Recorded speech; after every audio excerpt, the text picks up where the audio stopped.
Hello बच्चों, जैसा हमने लास्ट लेक्चर में डिस्कशन किया कि इलेक्ट्रॉन, प्रोटॉन और न्यूट्रॉन जो परमाणु में उपस्थित मुख्य तीन कण हैं, उनके ऊपर किस प्रकार की प्रॉब्लम आपको देखने को मिल सकती है।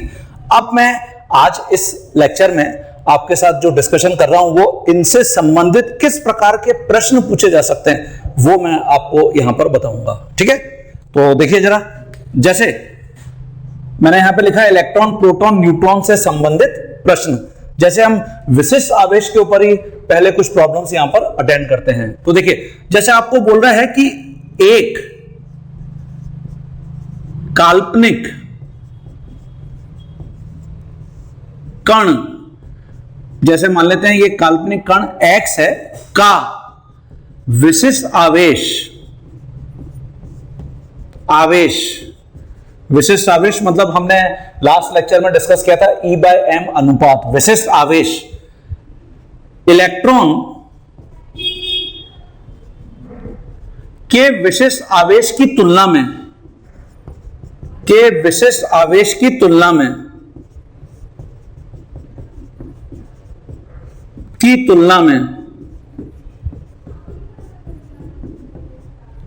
250 गुना ज्यादा है। तथा काल्पनिक कण X का आवेश इलेक्ट्रॉन के आवेश की तुलना में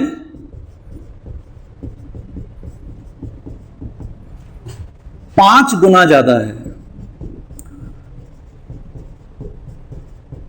तो इलेक्ट्रॉन का भार तथा X का भार, इन दोनों के भार का अनुपात बताइए। ये देखिए, ये पूछ रहा है आपसे इलेक्ट्रॉन के भार और जो कण X है के भार का हमको अनुपात बताना है। और इसके लिए आपको ऑप्शन भी दे रखे हैं, यहां पर दे रखा है 25/1, 50/1, 1/50 और D नहीं आता। हालांकि इस प्रकार का ऑप्शन हमको एग्जाम में देखने को नहीं मिलता, लेकिन फिर भी हमने मान लिया कि इस प्रकार का भी ऑप्शन आपको दे रखा है। तो सबसे पहले जब भी आपके सामने प्रॉब्लम आती है, आपको क्या देखना चाहिए कि क्या क्या गिवन है। तो हमको यहां पर गिवन है काल्पनिक कण X का विशिष्ट आवेश। तो विशिष्ट आवेश हमने E/m से बताया है, विशिष्ट आवेश। ठीक है, और आपको यहां पर दिया गया है, यहां लिख लेंगे हम, दिया गया है। क्या दिया गया है? E/m इलेक्ट्रॉन का और E/m काल्पनिक कण X का। तो काल्पनिक कण X का विशिष्ट आवेश इलेक्ट्रॉन के विशिष्ट आवेश की तुलना में 250 गुना ज्यादा है। इसका मतलब हम यहां पर लिखेंगे कि ये जो काल्पनिक कण X है और जो इलेक्ट्रॉन है, उन दोनों के विशिष्ट आवेशों का जो अनुपात है वो 250 है। ये देखिए, समझ में आ गया सभी को? यही हमको यहां पर दे रखा है। और अगर मैं इसको जैसे और एक्सपेंड करता हूं, विस्तार इसका और करता हूं, तो देखिए ये X का आवेश और X का भार बटा इलेक्ट्रॉन का आवेश बटा इलेक्ट्रॉन का भार, ये वैल्यू 250 के बराबर है। इसको हम और अगर सॉल्व करेंगे, X का जो आवेश है और X का जो भार है ना, और ऊपर ऐसे चला जाएगा, यहां पर हो जाएगा इलेक्ट्रॉन का भार और बटा इलेक्ट्रॉन का आवेश। ये देखिए इज इक्वल टू ये 250 के बराबर है। ठीक है बच्चों, और मुझे ये भी दिया गया है, देखिए दिया गया है, और क्या दे रखा है, यहां पे दे रखा है काल्पनिक कण x का आवेश इलेक्ट्रॉन के आवेश की तुलना में 5 गुना ज्यादा है। इसका मतलब जो काल्पनिक कण x है उसका आवेश और इलेक्ट्रॉन का आवेश का अनुपात ये 5 गुना है, ये देखिए। ठीक है, तो यहां आप देखिए ये हमको दिख रहा है, ये वाली वैल्यू यहां दिख रही है, देखिए x का आवेश और बटा इलेक्ट्रॉन का आवेश, ये देखो। तो इस अनुपात की जगह मैं 5 यहां पे रख सकता हूं। ये देखिए इलेक्ट्रॉन का भार बटा काल्पनिक कण x का भार इनटू ये दोनों का जो अनुपात है वो 5 है, और इज इक्वल टू 250। और मुझे निकालना क्या था, यही मुझे निकालना था, इलेक्ट्रॉन का भार और x का भार। तो देखिए इलेक्ट्रॉन का भार और x का भार, तो इलेक्ट्रॉन का भार बटा ये जो कण x है उसका भार, दोनों का जो अनुपात है वो कितना हो जाएगा, 250/5 हो जाएगा।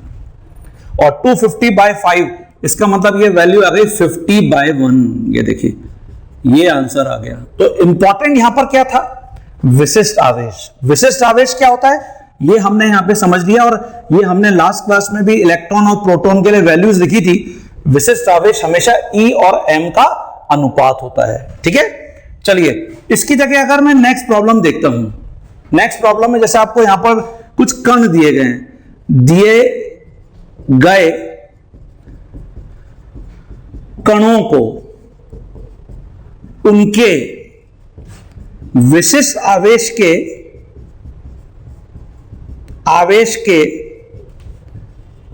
बढ़ते हुए क्रम में व्यवस्थित करो।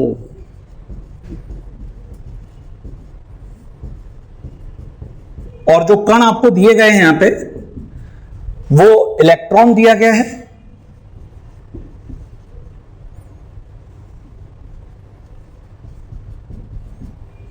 प्रोटॉन दिया गया है, न्यूट्रॉन दिया गया है, और आपको यहां पर दिया गया है बच्चों अल्फा कण, ये भी दिया गया है। ये अल्फा कण क्या होता है, जो अल्फा कण होता है, अल्फा पार्टिकल या अल्फा कण, ये एक्चुअली द्विधनावेशित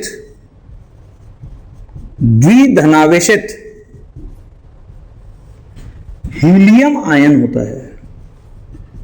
द्विधनावेशित का मतलब हो गया कि हीलियम के ऊपर 2 यूनिट पॉजिटिव चार्ज है। ये देखिए ये है अल्फा पार्टिकल, 2 यूनिट आवेश उपस्थित है। और 2 यूनिट मतलब 2 इकाई आवेश का क्या मतलब है, 1 इकाई आवेश का मतलब आपको मैंने बताया लास्ट लेक्चर में, क्या 1.6 इंटू 10 की पावर -19 कूलम। तो 2 यूनिट आवेश का मतलब है 2 इंटू 1.6 इंटू 10 की पावर -19 कूलम।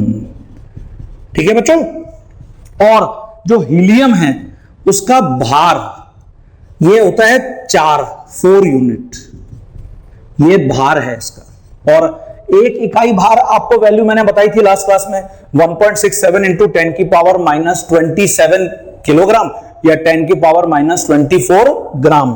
तो हम इसको अगर ग्राम में लिखेंगे तो 4 इंटू 1.67 इंटू 10 की पावर -24 ग्राम। ये देखो,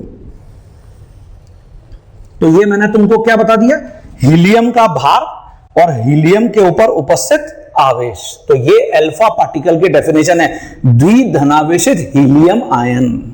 अब हम इन सभी जो कण हैं उनको यहां पर जो विशिष्ट आवेश है, आपको पूछा गया विशिष्ट आवेश के बढ़ते हुए क्रम में व्यवस्थित करते हैं। तो देखते हैं जरा, ये सबसे पहले लिख लीजिए अपनी कॉपी में।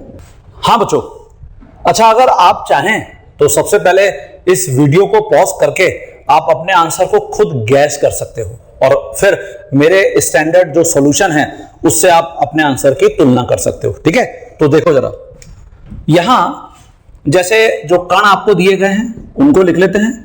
उनका आवेश ये E है, उनका जो भार है ये m है, और जो विशिष्ट आवेश है ये E/m है। अब जैसे मैं यहां पे कण में सबसे पहले लिखता हूं इलेक्ट्रॉन, जिसको हम E से रिप्रेजेंट कर रहे हैं। तो इलेक्ट्रॉन का आवेश कितना बताया आपको? आवेश मैंने आपको बताया 1 यूनिट, ये देखिए 1 इकाई आवेश। हां, अगर आप इसको कूलम में लिख रहे हैं तो इसकी वैल्यू 1.6 इंटू 10 की पावर -19 कूलम। देखो बच्चों, देखिए नेगेटिव साइन का सिर्फ यहां पर तात्पर्य है कि ये इलेक्ट्रॉन ऋणावेशित है, इसलिए नेगेटिव साइन यूज किया गया है, अदरवाइज इसका और कोई तात्पर्य यहां पर नहीं है। ठीक है, तो नेगेटिव साइन को हम कैलकुलेशंस में सिर्फ यहां पर लगाते हैं इलेक्ट्रॉन क्योंकि ऋणावेशित होता है इसलिए, अदरवाइज इसका और कोई यहां पर तात्पर्य नहीं है। भार कितना है? अगर मैं इसको इकाई में लिखूं तो हमने ये लिखा है 1/1837 इकाई, ये देखिए। और अगर इसको हम ग्राम में लिखते हैं तो 9.1 इंटू 10 की पावर -28 ग्राम। और इसके बेसिस पर E और M अगर मैं दोनों को डिवाइड कर दूंगा, है ना, तो 1/1/1837, ये देखिए 1/1837, तो इससे तुमको रिजल्ट मिल जाएगा 1837। ये देखो, और आपको याद होगा हमने कूलम पर ग्राम में भी ये वैल्यू लिखी हुई है बच्चों, ये हमने -1.76 इंटू 10 की पावर 8 कूलम पर ग्राम ये लिखी थी बच्चों हमने वैल्यू, याद आ रहा है? लास्ट क्लास में लिखी थी हमने ये। तो ये हमने जब इकाई को इकाई से डिवाइड किया तो हमको 1837 मिला, और अगर आप कूलम पर ग्राम में रिपोर्ट करोगे तो ऑलरेडी हम करके आ चुके हैं, ये कूलम और ये ग्राम, इन दोनों को डिवाइड करोगे तो आपको यही आंसर मिलेगा। ये आप अपने नोट्स में लिखा हुआ देख सकते हैं। अब ऐसे ही अगर मैं इसकी जगह प्रोटॉन लेता हूं,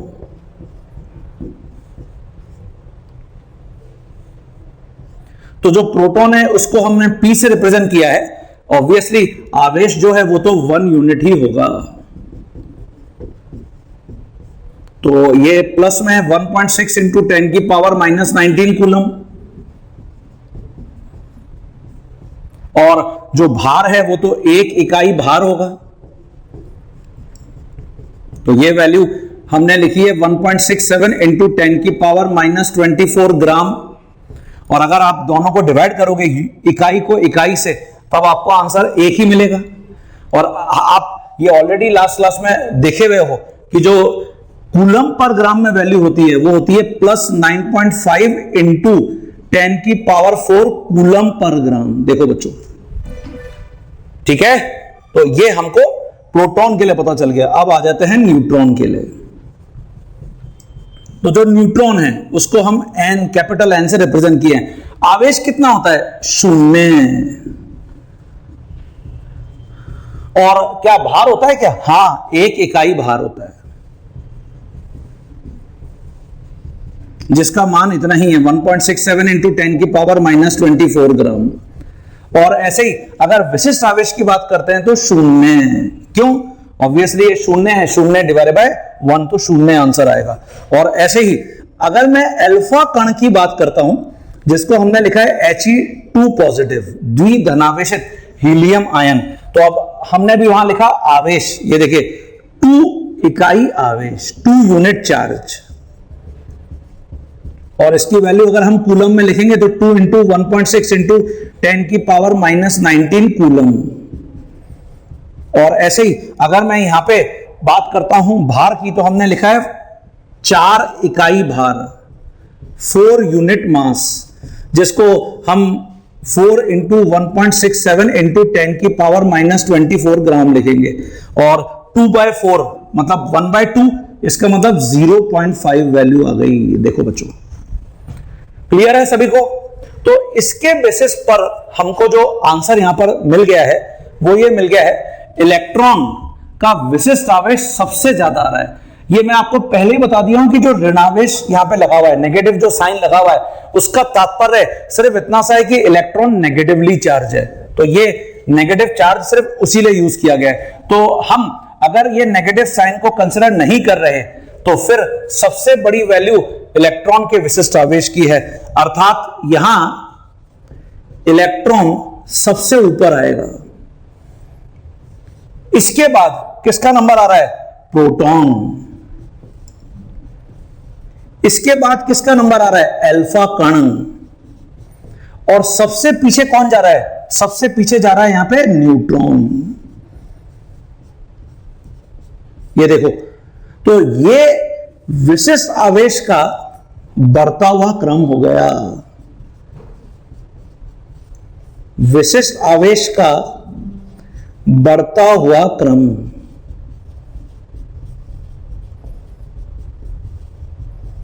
ठीक है बच्चों, क्लियर है सभी बच्चों को? तो ये आपको डायरेक्ट एग्जाम में प्रॉब्लम देखने को मिल सकती है। विशिष्ट आवेश के ऊपर हमने एक और प्रॉब्लम देखी। अब देखिए, ये जो मैंने वैल्यूज लिखी हैं, ये सब स्टैंडर्ड मानक वैल्यू हैं।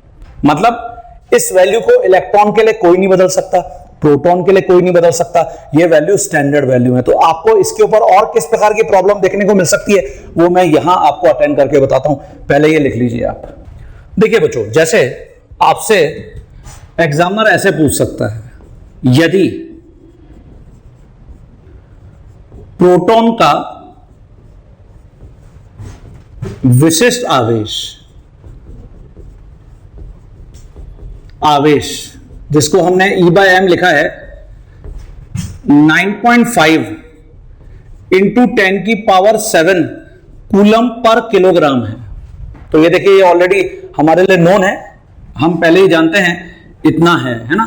तो अल्फा कण का विशिष्ट आवेश बताइए।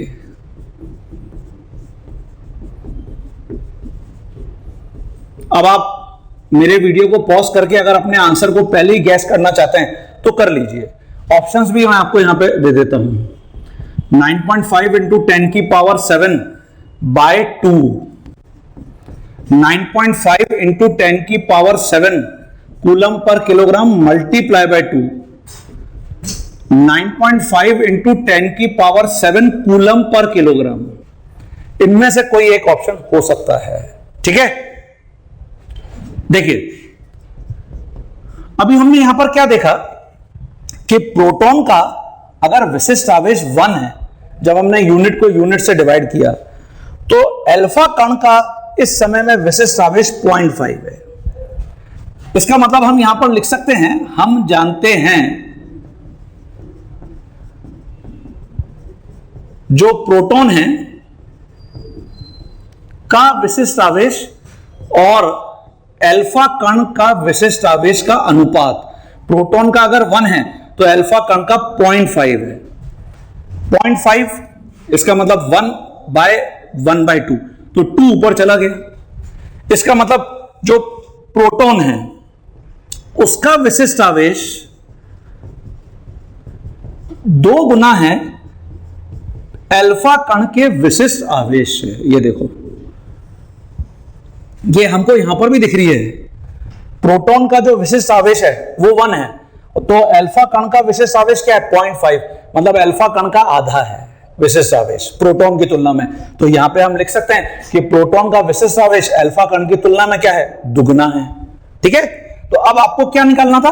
अल्फा कण का विशिष्ट आवेश। तो देखिए, अल्फा कण का विशिष्ट आवेश, जो भी प्रोटॉन का विशिष्ट आवेश है, आप उसको क्या करेंगे? 2 से डिवाइड कर देंगे। तो इसका मतलब आपको ये रिजल्ट दे रखा है plus 9.5 into 10⁷ coulomb per kilogram और डिवाइड बाय 2। ये आंसर है। तो कहां दे रखा है ये आपको? ये ए ऑप्शन में गिवन था, इसलिए ए आंसर आपका सही होगा। इसकी जगह जैसे अगर आपको यहां पे प्रॉब्लम में बोलता कि यदि प्रोटॉन का विशिष्ट आवेश, अब देखिए हमको जैसे गिवन है 9.5 इंटू 10⁴ कूलम पर ग्राम, तो ऊपर कूलम पर किलोग्राम में था, यहां कूलम पर ग्राम में है। ठीक है, तो इलेक्ट्रॉन का विशिष्ट आवेश बताइए। विशिष्ट आवेश बताइए। तो बता सकते हैं क्या आंसर होगा? जैसे आपको ऑप्शंस भी यहां पर दे रखे हैं, 9.5 इंटू 10 की पावर 4 कूलम पर ग्राम गुणा कर देते हैं 1837 से। ऐसे ही सेकेंड ऑप्शन गिवन है 9.4 मतलब 9.5 इंटू 10 की पावर 4 कूलम पर ग्राम, इसको डिवाइड कर देते हैं 1837 से। सी 9.5 इंटू 10 की पावर 4 कूलम पर ग्राम ही दे रखा है। और डी नोटा, नोटा मतलब नन ऑफ द अबव, इनमें से कोई भी आंसर सही नहीं है। तो वीडियो को पॉज करके आप अपने आंसर को गैस कर सकते हो। हां बच्चों देख लेते हैं जरा। देखिए बच्चों, आपने अपने आंसर को गैस कर लिया है, तो अब जरा यहां पे आंसर को मैच करिए। अभी हमने जो प्रॉब्लम को सॉल्व किया था उसमें हमने देखा कि प्रोटॉन का विशिष्ट आवेश इलेक्ट्रॉन के विशिष्ट आवेश के साथ अगर हम तुलना करते हैं तो प्रोटॉन का 1 है तो इलेक्ट्रॉन का हमने लिखा था 1837। ठीक है, और आपको अभी निकालना किसका है? इलेक्ट्रॉन का निकालना है। तो इलेक्ट्रॉन का जो विशिष्ट आवेश हो जाएगा वो 1837 को मैं गुणा कर दूंगा प्रोटॉन के विशिष्ट आवेश से, यही होगा, क्योंकि प्रोटॉन का विशिष्ट आवेश 1 है तो इलेक्ट्रॉन का विशिष्ट आवेश 1837 है। मतलब जो भी प्रोटॉन का विशिष्ट आवेश है उससे 1837 गुना इलेक्ट्रॉन का विशिष्ट आवेश ज्यादा है। तो यहां 1837 को मैं गुणा कर दूंगा प्लस 9.5 इंटू 10 की पावर 4 कूलम पर ग्राम से। तो यही आपका आंसर है। तो ऐसा आंसर कहां दे रखा है? ये आपको ए ऑप्शन में दे रखा है। तो मुझे लगता है सभी बच्चों को समझ में आ गया। जो हमने अभी अल्फा पार्टिकल, अल्फा कण, प्रोटॉन, इलेक्ट्रॉन और न्यूट्रॉन के लिए विशिष्ट आवेश को कंपेयर किया था ना, तुलना किया था, बहुत ही महत्वपूर्ण क्वेश्चन था वो बच्चों। ठीक है, जैसे इसकी जगह एक प्रॉब्लम, इसका आंसर भी आप बताएंगे। दिए गए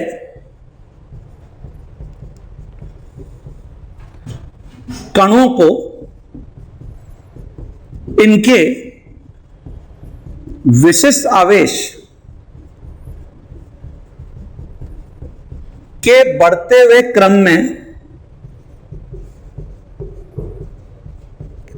क्रम में व्यवस्थित करो।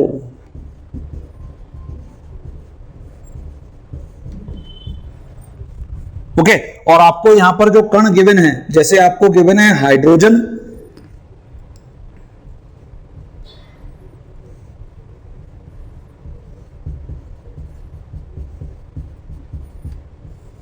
ये आपको गिवन है, आपको गिवन है H+ जिसको हमने प्रोटॉन भी बोला था,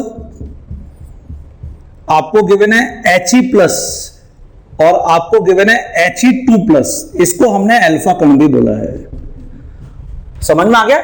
आपको ये 4 कण दिए गए हैं और आपको इनको विशिष्ट आवेश के बढ़ते हुए क्रम में जमाना है, व्यवस्थित करना है। तो वीडियो को पॉज करके सबसे पहले आप अपने आंसर को प्रेडिक्ट कर लो। बना लिया सभी ने? चलिए चेक करते हैं जरा। देखिए ये जो कण है, ये आपको कण यहां पर हाइड्रोजन गिवन है,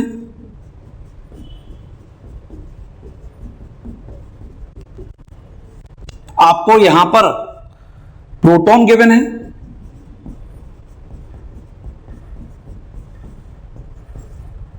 हीलियम का धनायन गिवन है,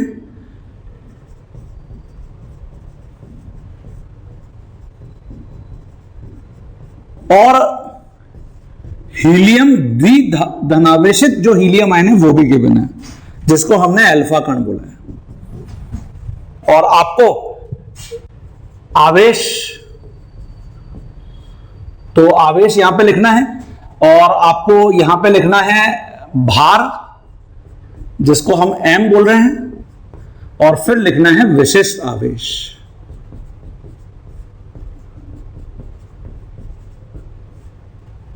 E/m। अब जो हाइड्रोजन है वो परमाणु है बच्चों, इसका मतलब अगर परमाणु है तो इसके ऊपर तो आवेश 0 है। यही आपने लिखा होगा, देखिए जरा। और भार, ये हम पढ़ के आए कि 1 इकाई भार होता है, 1 यूनिट मास। मतलब इसका जो विशिष्ट आवेश है वो 0 आएगा। अगर मैं इसकी जगह प्रोटॉन लेता हूं तो प्रोटॉन 1 इकाई आवेश, ये पढ़ के आए हम, और 1 इकाई भार, और इसलिए विशिष्ट आवेश 1 आएगा जब मैं आवेश और भार को डिवाइड करूंगा। हीलियम धनायन, इसके ऊपर देखिए +1, मतलब 1 इकाई आवेश है।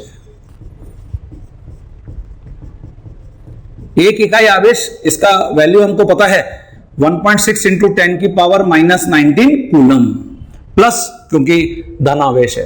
और हीलियम का भार, ये अभी आपको मैंने बताया था 4 इकाई, 4 यूनिट मास, और इसलिए 1/4 वैल्यू आ जाएगी 0.25। और ऐसे हीलियम द्विधनावेशित आयन, तो 2 इकाई आवेश,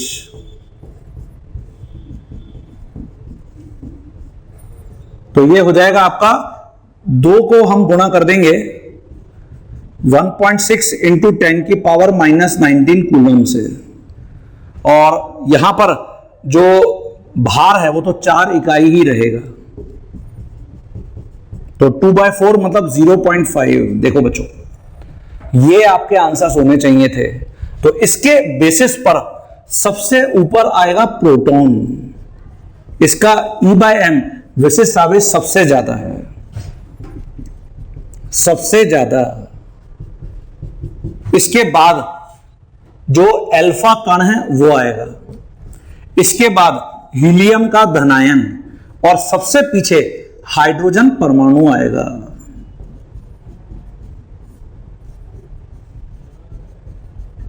तो ये विशिष्ट आवेश का बढ़ता हुआ क्रम है।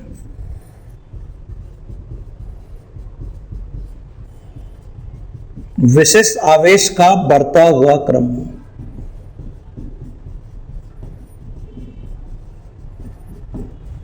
ठीक है बच्चों, इसमें एक और प्रॉब्लम ऐड करते हैं। सबसे पहले ये अपने आंसर्स को चेक कर लीजिए। इन सभी प्रॉब्लम को देखिए अटेंड करने के बाद विशिष्ट आवेश में जो विशिष्ट टर्म है स्पेसिफिक, उसका क्या मतलब है उसको और जरा यहां समझ लेते हैं। ये जो विशिष्ट आवेश निकाला गया है, ये जो कैथोड रे ट्यूब होती है, कैथोड रे नलिका, उसके अंदर हाइड्रोजन गैस के परमाणुओं को भरकर इलेक्ट्रॉन तथा प्रोटॉन दोनों के लिए विशिष्ट आवेश की गणना की गई है। तो देखिए यहां मैं सबसे पहले नोट में लिखता हूं कि प्रोटॉन का विशिष्ट आवेश, विशिष्ट आवेश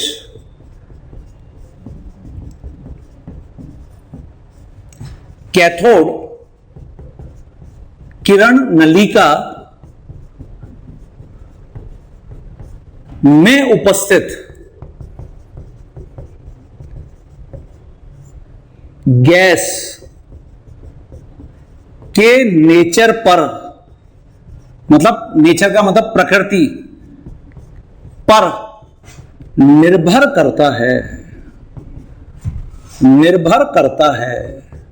यह एक इंपॉर्टेंट स्टेटमेंट भी है जो आपको एग्जाम में देखने को मिल सकता है, निर्भर करता है।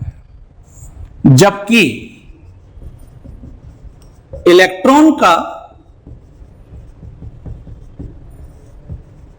विशिष्ट आवेश,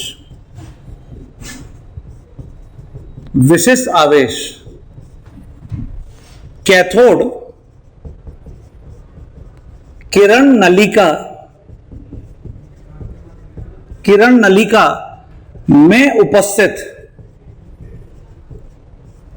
गैसों के नेचर, प्रकृति पर निर्भर नहीं करता है, नहीं करता है। क्यों? तो सबसे पहले यहां पर देखिए, ये आपको कैथोड किरण नलिका दिख रही है। ये हम जब हम 9वीं में 10वीं में 11वीं क्लास में रहते हैं तो इस प्रकार की किरण नलिका से हमको बताया जाता है कि कैसे जो सर जे थॉमसन थे उन्होंने इलेक्ट्रॉन को, या फिर जो गोल्डस्टीन थे उन्होंने प्रोटॉन को बताया, डिस्कवर किया। लेकिन अभी हमारा इसके लिए कोई भी इंटरेस्ट नहीं है। डायरेक्ट आपको एग्जाम में कभी इससे रिलेटेड कोई भी प्रॉब्लम नहीं मिलने वाली, तो आप चाहें तो इसको अपनी कॉपी में ड्रॉ कर सकते हैं, अदरवाइज इसका और कोई उपयोग नहीं है। कैथोड किरण नलिका। चलिए, आपसे पूछा गया है कि प्रोटॉन का जो विशिष्ट आवेश है, अगर मैं गैस बदलता हूं, जैसे मैंने आपको बताया कि ये जो कैथोड किरण नलिका है इसके अंदर हाइड्रोजन गैस को भरकर और बहुत ही उच्च वोल्टेज, मतलब हाई वोल्टेज पर और बहुत ही निम्न दाब पर हाइड्रोजन गैस के अणुओं को भरकर इलेक्ट्रॉन और प्रोटॉन पर विशिष्ट आवेश की गणना की गई है। ठीक है, तो विशिष्ट आवेश जिसको हमने यहां पर E/m प्रोटॉन के लिए लिखा है 9.5 इंटू 10 की पावर 4 कूलम पर ग्राम। ये देखो, तो ये वैल्यू जो गैस है उसके नेचर पर निर्भर कर रही है। क्यों निर्भर कर रही है? हम अभी पढ़ के आए हैं जो मास है प्रोटॉन का, मास प्रोटॉन का मतलब प्रोटॉन का भार, वो इसको हम ऐसे लिख देते हैं प्रोटॉन का भार।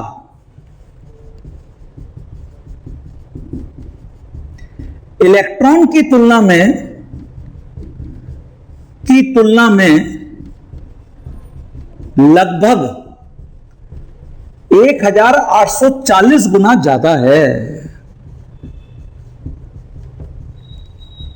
मतलब क्या है कि प्रोटॉन तो किसी भी परमाणु के भार में हमेशा सहयोग करता है। अतः प्रोटॉन किसी भी परमाणु के भार में के कुल भार में हमेशा सहयोग करता है, मतलब कंट्रीब्यूशन करता है, जबकि इलेक्ट्रॉन नहीं करता, क्योंकि इलेक्ट्रॉन बहुत ही हल्का है प्रोटॉन की तुलना में। इलेक्ट्रॉन परमाणु के कुल भार में कोई भी सहयोग नहीं करता, कोई भी सहयोग नहीं करता। ठीक है, तो यही कारण है कि जब मैं गैस को बदलूंगा तो गैस बदलने पर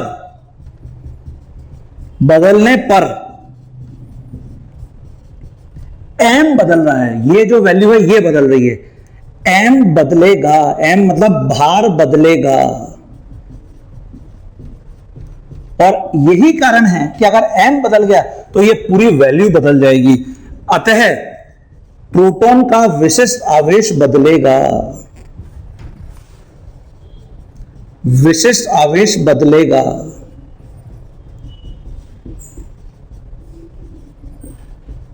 जबकि जो इलेक्ट्रॉन है, क्योंकि इलेक्ट्रॉन परमाणु के भार में कोई भी कंट्रीब्यूशन नहीं कर रहा, तो जो इलेक्ट्रॉन का हमने लिखा है, ये हमने लिखा है -1.76 इंटू 10 की पावर 8 कूलम पर ग्राम। तो इलेक्ट्रॉन का जो भार है वो, क्योंकि मास जो परमाणु का मास है, मतलब हमारा जो एटम है उसका मास है, उसमें क्योंकि कोई भी सहयोग नहीं कर रहा, तो हम कोई भी गैस यहां पर बदल दें, वैल्यू हमेशा ये फिक्स रहेगी, क्योंकि जो इलेक्ट्रॉन का मास है वो परमाणु के मास में कोई भी सहयोग नहीं कर रहा। तो विशिष्ट का मतलब यहां पर है फिक्स्ड वैल्यू, कांस्टेंट वैल्यू।